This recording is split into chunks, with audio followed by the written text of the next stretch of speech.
Coach, was one of the factors in drafting Ja'Marr the ability to put pressure on defenses when you go three wide, that all three of those guys are threats, and it makes that defense not slack up and maybe overload on one player. You're exactly right. You're able to put pressure on the defense, and we need to be more explosive. That's one of the things that we lacked these last 2 years, really. And so adding a guy like JaMarr Chase, when you already got TB and you got T. Higgins, and then we got good depth behind him as well. And then you look at some of the other playmakers we got on offense. We're really excited about the direction we're headed. Zach, did you get any phone calls that might have intrigued you guys enough to think about getting out of that spot, or were you pretty definitive that once he was still on the board that was where you were going? I just let Duke handle all that stuff. Teams always called in for different things. But again, we were really excited about Ja'Marr, really happy that he was there at 5. It was no brainer for us to take him with the pick. Zach, when you started this process, how likely did you think? Because I don't think we would have predicted 3 quarterbacks at the top necessarily back in January. So when you start all this, was it reasonable to expect him at 5, or is it pretty surprising?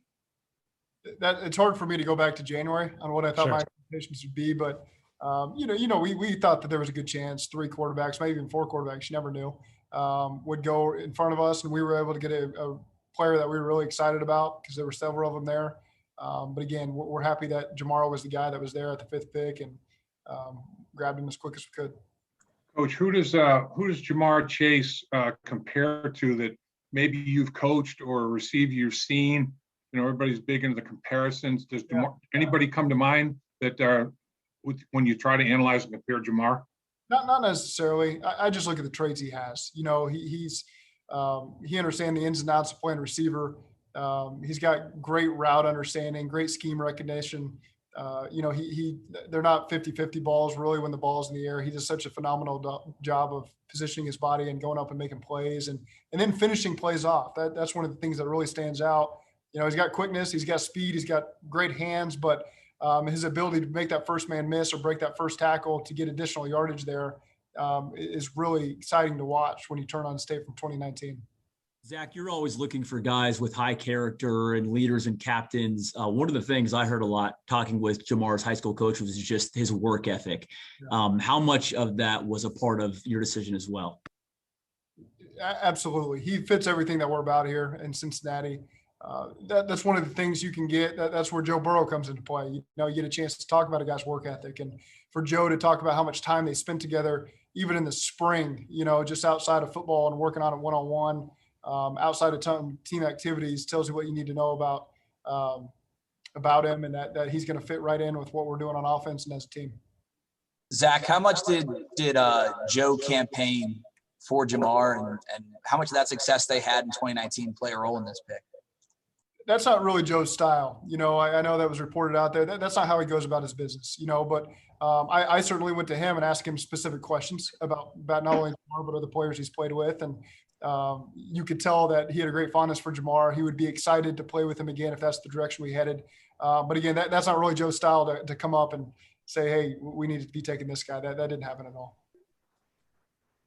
Zach, did the offensive line depth, Zach, in this draft make it easier to take a wide receiver in round 1?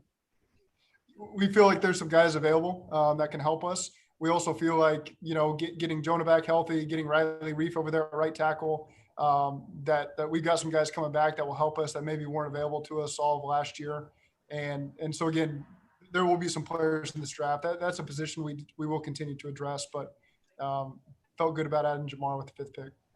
Zach, when it comes to taking Ja'Marr at 5, you guys talked about you guys you want someone to come in and make a immediate impact. Was that probably maybe a deciding factor when you look at some of the other options who are available to you at 5? I would say that. I think all the guys that were available to us would have a chance to come in and really impact your football team, and Ja'Marr was just the right fit for us. Zach, there was posted today, but your quarterback, Joe Burrow, posted a video of him throwing some long balls. I don't know if you've seen it yet or what but how are you feeling about his progress? Everything seems to be on pace. It's been encouraging so far. I haven't gotten a chance to see him throw yet. So you guys have maybe seen more than I have there, but everything's been positive, and he seems to be on track for how we thought everything would shake out. almost got me there. You remember the first time you guys talked about, Chase versus Sewell? Do you remember the beginning of that, the first real conversation in your guys' draft room? I remember the first conversation I had about JaMarr Chase was watching Joe Burrow last year and saying, "Oh my goodness, we had this receiver also," and then finding out that he wasn't available. He was too young, and me and Brian Callahan just talking about, man, what if you had that guy on your team? And so, for it to play out the way it did is exciting for us.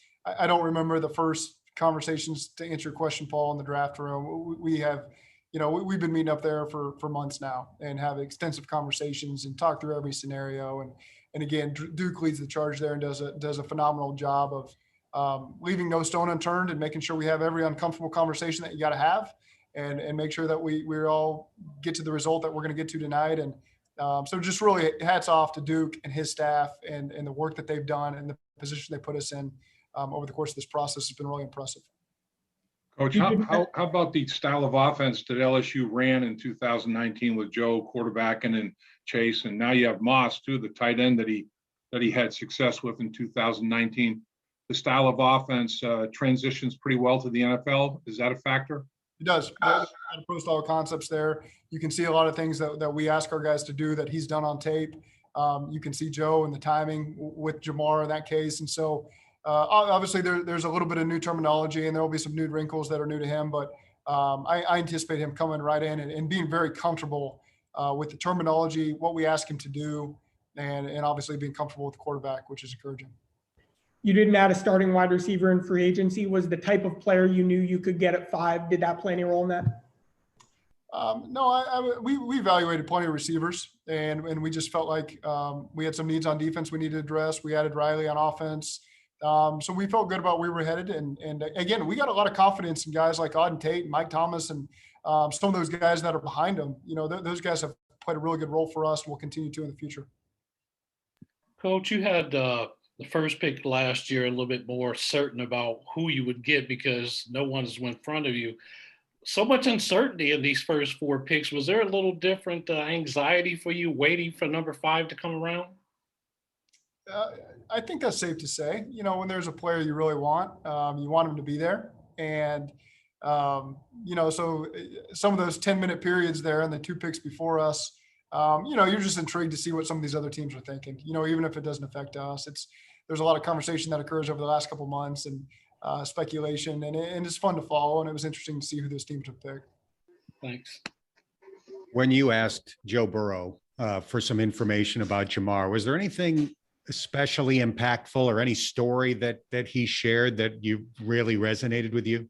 I don't know that I needed a lot of convincing necessarily. I just said, a scale of 1 to 10, what would be your excitement level if we added JaMarr Chase? And he said 10. And that was a pretty good answer. I know you've evaluated a lot of film of him from LSU, but how many times have you watched that film and thought, like, this is going to be our connection here in Cincinnati? 10,000 times. I mean, we watched, I feel like I've seen the 2019 LSU season more than I've watched our own stuff. It feels like at times with the amount of prospects they've had come through, and now 2 years in a row now of watching those guys. And so again, it is, there is a lot of work to be done. Certainly this is the NFL, this isn't college, and it's not going to be easy. He's going to walk in and have to really work to regain that chemistry with Joe and the rest of our offense. But at the same time, you can visualize easily what we intend for it to look like with him at the quarterback. 2 more minutes. I think Duke had said at one point that there was maybe a little bit trepidation on guys and evaluating guys who didn't play last year. What did you see from Chase during the pre-draft process and maybe in the workouts that said, even though we didn't play, we feel good about what we're getting at 5? I think he handled the process very professionally. He went and worked, and there's a handful of guys you could see on the pro days that maybe you would question how they trained during that opt-out period. But I don't think anybody can look at JaMarr Chase's pro day and look at the numbers he put up and actually watch the workout, when Tanner Lee was throwing the routes to him and could say this guy slacked it all over that course of the opt-out period. He obviously put his head down, went to work, attacked it professionally, and put himself in a great position to be here. Zach, how much attention will you pay to the rest of tonight in the first round, and what are the chances that we might see you again tonight? Well, I don't think you ever take anything off the table, but certainly we've talked endlessly about players that could be taken at the end of the first round and guys that would be there in the second round. So we are very curious to see how it all shakes out because, again, we've had weeks and weeks and weeks of conversation about these players, and you want to see how it shakes out. Zach, how does Joe Burrow benefit from this pick?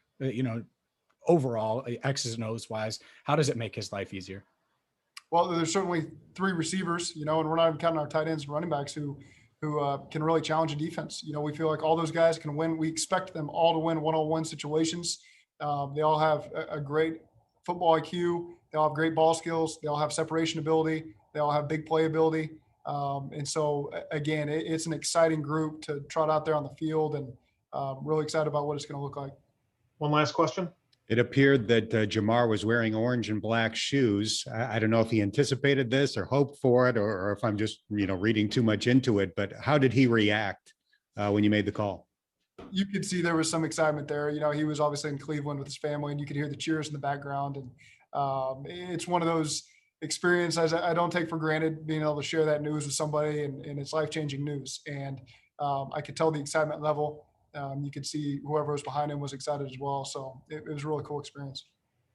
All right, Coach, we'll let you get out of here. Thanks for your time. Okay. Thanks.